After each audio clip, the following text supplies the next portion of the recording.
2020ஆம் ஆண்டு முடிவடையக்கூடிய ஒரு நிலையிலே நாம் இருக்கிறோம். வேறொரு பாஷையிலே சொல்வதானால் 2020 என்கிற காலண்டர் வருகிற வியாழக்கிழமையோடு மரணிக்கப் போகிறது. கடந்த ஜனவரி 1ஆம் தேதி அது பிறந்தது, வருகிற 39ஆம் தேதி அது மரணிக்கப் போகிறது. அதற்கு ஒரு ஆரம்பம் இருந்தது, இப்போது அதற்கு ஒரு எல்லையும் வந்துவிட்டது. உலகத்தில் எல்லோருக்கும் ஒரு துவக்கமும் இருக்கிறது, ஒரு முடிவும் இருக்கிறது. இந்த 2020க்கான முடிவு இன்னும் 6 நாட்கள் மட்டுமே, அதோடு அது மரணிக்கப் போகிறது. இந்த உலக வாழ்க்கை நமக்கு சொல்லுகிற செய்தியும் அதுதான். நாம் இந்த ஆங்கில புத்தாண்டை கொண்டாடக்கூடியவர்கள் அல்ல, அது வேறு விஷயம். ஆனால் அதே நேரத்தில் நாம் விரும்பியோ விரும்பாமலோ இந்த ஆங்கில புத்தாண்டை அனுசரித்தாக வேண்டிய நிலையில் இருக்கிறோம். பல அரசாங்க விஷயங்களுக்கு ஆங்கில காலண்டரை பயன்படுத்த வேண்டிய நிலையில் இருக்கிறோம்.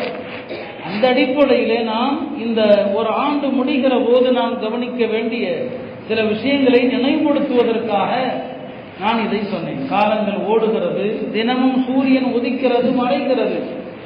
அது எதை நமக்கு உணர்த்துகிறது? நாம் அதை யோசிப்பதே கிடையாது, இயல்பாக கடந்து போகிறோம். ஆனால் அல்லாஹ் திருமறையில் அதையெல்லாம் அத்தாட்சின்னு சொல்லுவான். காலங்கள் அத்தாட்சின்னு சொல்லுவான். யுகல்லிபுல்லாஹு லைல வன்னஹார், இரவையும் பகலையும் மாறி மாறி சுழல செய்கிறான்.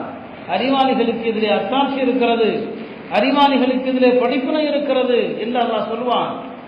அப்படி வருடங்கள் முடிகிறது. அதுவும் இந்த 2020 மறக்க முடியுமா என்ன? யாராவது யோசிக்க முடியுமா என்ன? அதிலே ஆரம்பித்தது இன்னும் முடியவில்லை. கவலையாக இருக்கிறது, மறுபடியும் தொடருமோ என்று அச்சுறுத்தி கொண்டிருக்கிற ஒரு காலத்தில் இருக்கிறோம். ஆனால் படிப்பினைக்குரிய பார்வை நம்மிடத்திலே வருவதில்லை. திருமறை எடுத்து பாருங்கள், படிப்பினை தான் எல்லாவற்றையும். அல்லாஹ் இந்த வானம் பூமியையும் அத்தாட்சி என்பான், இந்த கால சுழற்சியையும் அல்லாஹ் அத்தாட்சி என்கிறார். அப்படியானால் அந்த படிப்பினை பார்வை நம்மிடத்தில் ஏன் வருவதில்லை? எத்தனை மரணங்களை பார்க்கிறோம், எத்தனை முறை கபரஸ்தான்களுக்கு செல்கிறோம். நம்மை கடந்து செல்கிற ஜனாசாக்கள், நம்மை கடந்து செல்கின்ற இந்த மரணங்கள், அதையெல்லாம் லேசா நாம கடந்து போயிடுறோமே. பெருமானார் ஸல்லல்லாஹு அலைஹி வஸல்லம் அவர்கள் ஜனாசாவை கடந்து போனால் எழுந்து ஏன் நின்றார்கள்? எதுக்காக நின்றாங்க? பெருமானார் ஸல்லல்லாஹு அலைஹி வஸல்லம் ஒவ்வொரு செயலுக்கும் ஒரு அர்த்தம் இருக்குமா இல்லையா? எதற்காண்டி நின்றாங்க? அந்த மரணம் சொன்னாங்க, இன்னலில் மௌத்தி ஃபஸஅன். அவங்க சொன்ன காரணம், ஏன் மௌத்துக்காக நிற்கிறீங்கன்னு கேட்டப்போ சொன்னாங்க, மரணம் திடுக்குற செய்யக்கூடியதுன்னு சொன்னாங்க. இப்போ அல்லாஹ்வுடைய தூதர் ஸல்லல்லாஹு அலைஹி வஸல்லம் அவர்கள் மரணம் திடுக்குற செய்கிறது, அதிர்ச்சிக்குள்ளாக்குகிறது, அதற்காக நிற்கிறேன்னு சொன்னாங்க. இப்போ நாம எத்தனை மௌத்துகள், ஜனாசாக்கள் நம்மை கடந்து போகிறது, நிற்கிறோம், யாரும் அவமரியாதை செய்யறதில்லை. அல்ஹம்துலில்லாஹ், வண்டியில போனா கூட எல்லாரும் இறங்கிடுறோம். ஆனால் அந்த நிற்பதன் நோக்கம் என்ன? அந்த ஜனாசா நம்மை ஒரு நிமிஷம் அதிர்ச்சிக்குள்ளாக்கணும், ஒரு செகண்ட் அதிர்ச்சிக்குள்ளாக்கணும். ஆனால் அது நடக்குதானா? இல்லை. அருமையானவர்களே, இப்படி ஆண்டுகள் ஓடுகிறது, நம்முடைய வயது ஓடுகிறது, கியாமத்து நெருங்குகிறது என்று அல்லாஹ் எப்ப சொல்றான்? 1400 வருஷத்துக்கு முன்னால சொல்லிட்டான். கியாமத்து நெருங்கி விட்டது. இந்த ஆயத்து இறங்கி 1442 வருஷங்களுக்கு மேல ஆகிப்போச்சு.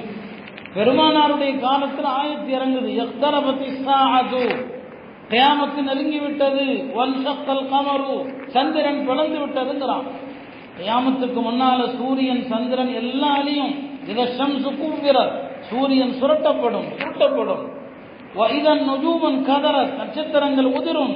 அதுக்கெல்லாம் அத்தாட்சிய பெருமானார் ஸல்லல்லாஹு அலைஹி வஸல்லம் காலத்தில் அல்லாஹ் காட்டுகிறான். சந்திரன் 2 துண்டாக பிளந்தது.